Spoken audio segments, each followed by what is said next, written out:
The Bible said there were two disciples who were on their way to a place called Emmaus. And as they were going, they were talking about Jesus. They were out there in the gossip. They were out there in what's happening in town. Oftentimes, we get caught up with everything else but the only one thing. And scriptures, they were just talking about what has happened in town, how the Jesus of Nazareth, he came to the earth and he did mighty deeds and did so many wonders and so many miracles, and he's dead and he's gone, and just showed up and just encountered them on their way and just spoke to them, but they didn't know it was Jesus. These were guys who loved Jesus, who possibly were in church because they were disciples, but they didn't have personal encounter with him. Because if they had personal encounter with him, when Jesus showed up, they would have seen it.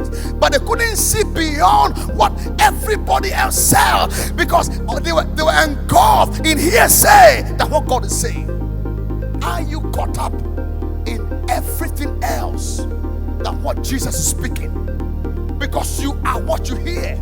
Just as faith cometh by hearing, fear cometh by hearing. Faith cometh by hearing, and hearing the word of God. So is fear. Fear cometh by hearing, and hearing the words of Satan. You are either caught up in gossip or caught up in revelation. The Bible said they were disciples, and yet Jesus talked to them and they didn't know it was Jesus. And the Bible says, as they walked, their eyes were restrained, so they did not know it was him. Is it possible you've been in church all your life but don't know Jesus? Is it possible that you are not one of those who hate Jesus, who don't want Jesus? In fact, you like Jesus, you love Jesus, but you don't know him personally. Because it's possible, think about it, it's possible for you to work in a big company, be paid by the CEO, get benefit by the CEO, and not know the CEO. It's possible. Think about it. You work for MTN, you work for Tidal, you work for one of these big oil companies. It's possible that you will work and work and work and work, but it doesn't mean you know the owner of the company. Until sometimes you can even clean his car, but you don't know him. You can be around and serve him, but it gets to a different level of relationship when it's not about working for him, but one day he picks you up on a ride and says, let's talk. I want to know you. Take my personal number, take my personal email, my personal information. Anytime you want to talk to me, just call me.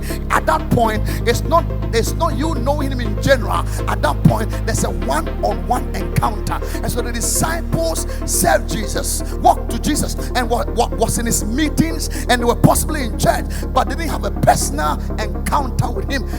Resurrection is a time for personal encounter with Jesus. I'm not talking about what church you go to. I'm not talking about what denomination. I'm not even talking about your title. I'm not even talking about how old you are. I'm not even talking about how long you've been in church. I'm not talking about how close you are to the man of God, because there are a lot of towns and villages close to Akosombo town, but they don't have light. And yet there are people in Accra who has got light. Being close to a man of God doesn't know it mean you know Jesus. It goes to a certain level where it's not about just being close, but you tap into power. You connect to him.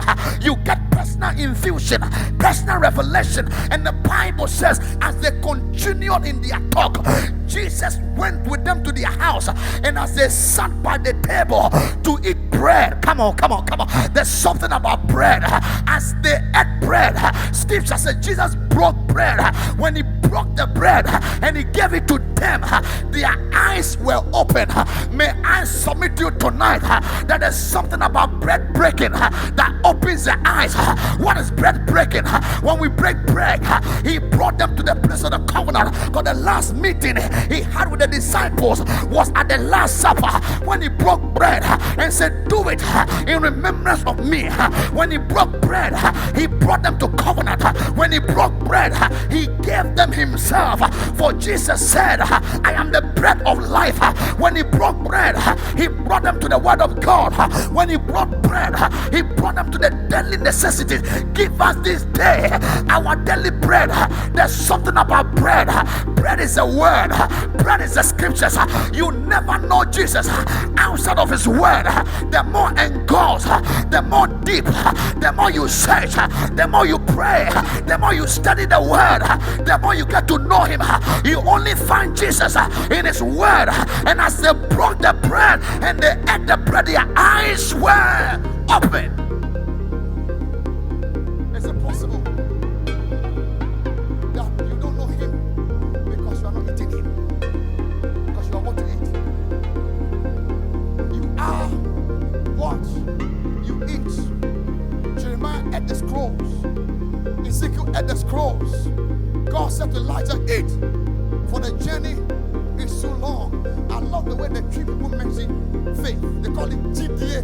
Take it and eat it. Jesus said, eat the bread. And when they ate the bread, their eyes were open. Resurrection is an eye opener to those who are blind.